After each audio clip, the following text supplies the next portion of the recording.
like forget the past. And you can hear Takeo saying like, "Oh, I'm gonna destroy all of Group 935." Mm. So it says, when the device is completed, it opens up to reveal Samantha. Samantha Max is suspended in the air. As it turns out, the device acts like a prison and keeps her cryogenically frozen so she can be used to control the zombies. Richtofen goes to a terminal to power up the goldenrod, or the Vril device, and the focusing stone, which he fuses together. However, he encounters Dr. Maxis in the terminal, blah, blah, blah, blah, blah, blah. Richtofen finally thinks everything has gone his way until Tank, Dempsey, Takeo, and Nikolai decide to stop him. Dr. Maxis, sensing Richtofen's betrayal, prepared a backup plan in case if Richtofen got this far.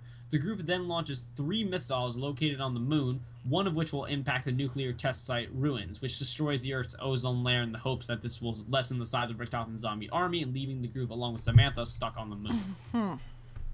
So we don't actually know what happened to them. Oh. I think in the last map, the original characters are going to be coming back. Maybe, I don't know. My last map. There's one more zombie map. Whoa. So like Yeah, that's for the... Black Ops 2. I was like, that's the end? I don't know. I don't even know. Because we have... Wait, so what does the mob one have to do with it all? Mob of the Dead... Oh, okay, Mob of the Dead. Okay, so I'll go into that a little bit. Mob of the Dead takes place in the 1930s, okay? And it was Prohibition era, you know, when there were the mobsters and everything. And you play as 4 mobsters: Sal DeLuca, Albert Arlington, and or the Weasel, Finn O'Leary, and Billy Hansen. So the main point of that one is that when you do the Easter egg, basically you find out that everything that actually happened, like the whole zombie outbreak, it never happened. Wait, what? Yeah. I know it doesn't make sense, but it never happened. Like they're in an alternate version of shit. What's the prison called?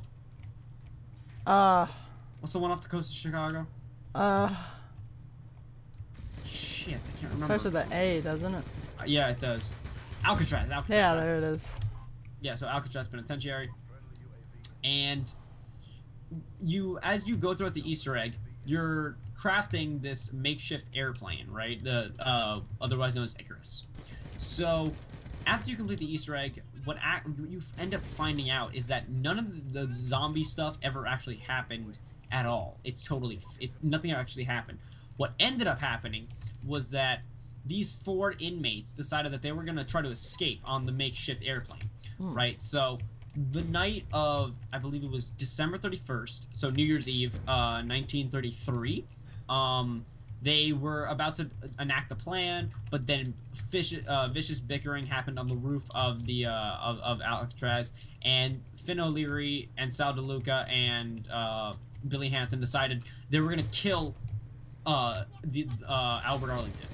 So they murdered him and left him bleeding out on the roof, and for this they were sentenced to death by electric chair on the morning of January 13th, 1934. So everybody's dead actually. Whoa. So I guess technically they're in the Aether, if you want to say it like that. So the Minecraft mod. Yep, obviously. And wait, so really that has absolutely nothing to do with the actual storyline? I don't exactly know what significance it has enacted upon the zombie storyline. I just think it was just like something that they wanted to throw in. Yeah, like, just for fun. It was a really good map and a really good storyline. I will admit that though. Because actually at the end of it, what ends up happening is that after you do the entire Easter egg, Billy, Sal, and Finn all get mad at the Weasel again, and because they said like this is all your fault, and blah blah blah blah blah blah blah. And so what ends up happening is that you either, if Albert Arlington kills the other 3 members, then you get the cycle is broken. But if the rest of them kill the Weasel, the cycle continues, and basically they all die again, and they keep going, and they keep repeating all these processes, and they lose their memory again, and it's like really complicated. I don't exactly know what significance it has. Yeah. So after what actually happened on the moon was because now it even transitioned into Black Ops 2. They keep the storyline going. What ends up happening is that I gotta go read. Hold on. I'm just gonna throw myself in the back of the map. Not like I'm even doing that great. I'm doing 11 and 6, so doesn't really matter. We got a pretty big lead on him anyway. So. Right. So it says the missile launch leaves the Earth a post-apocalyptic crumbling wasteland littered with the undead hordes, and civilization begins to collapse as survivors begin to band together to form small human communities and shelters to protect themselves from the now global undead threat. Maxis has realized the failure of his original plans due to hasty calculations and begins contacting survivors to help him with his Plan B. To activate global polarization devices and ultimately overpower Richtofen by opening a gateway to the Aether via the Rift. Meanwhile, Marlton Johnson emerges as the sole survivor of the event in the nuclear test site and meets Abigail Misty Briarton, who travels with him to an abandoned town in Hanford. Oh, by the way, while all this stuff is happening at Hangar 18 and at the moon, okay. Nuketown is happening. Nuketown Zombies is happening. Yeah, I know. It doesn't really make sense. Wait, is that Nuketown Zombies? Is that in the storyline? It's Nuketown? Technically, it's in the storyline because it's just happening at the same time. There's no real significance to it. Okay. Wait, who are the characters in that? In Black Ops 2 or no, in the Nuketown Zombies? You either play as CIA or CDC. Oh, okay.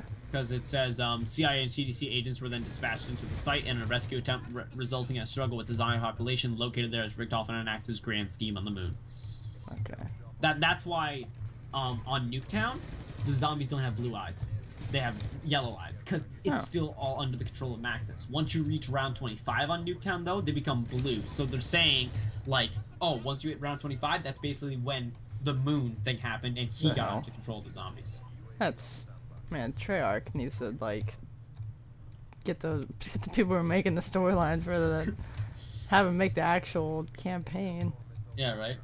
So it says, Marlton Johnson ultimately overpowers emerges as sole survivor of the events of the nuclear test site and meets Abigail Misty Briarton, who travels with him to an abandoned town in Hanford, where they find two more survivors, Russman and Samuel J. Stuhlinger, who have commandeered a robotic bus they used for transport.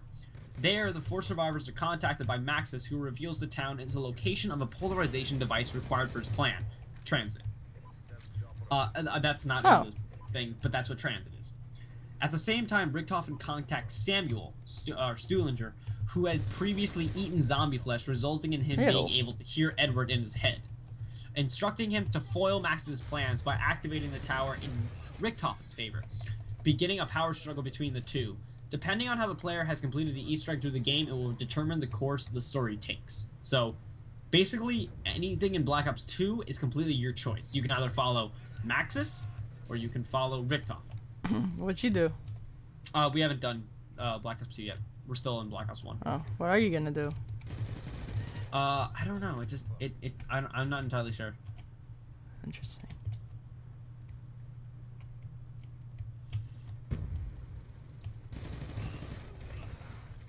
That's pretty crazy in-depth storyline. There's still more, but I don't really want to spoil it. Okay. Because actually, I think Buried, the last map, it's Wait, the last map's called Barry? Well, the latest map is called Buried. I'm saying the last map with the three I thought you said Barry.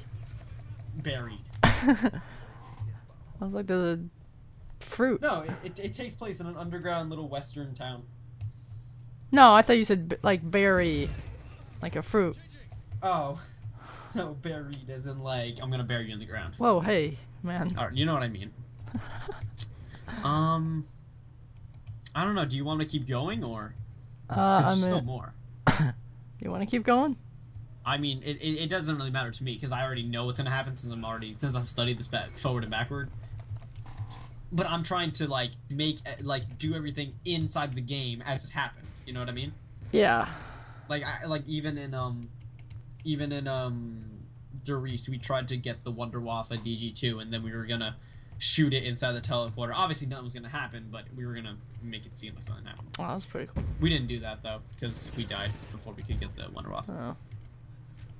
So it says, as the group are teleported to the crumbling city of Shanghai, China, which is Dairise, they begin to realize that throughout the planet.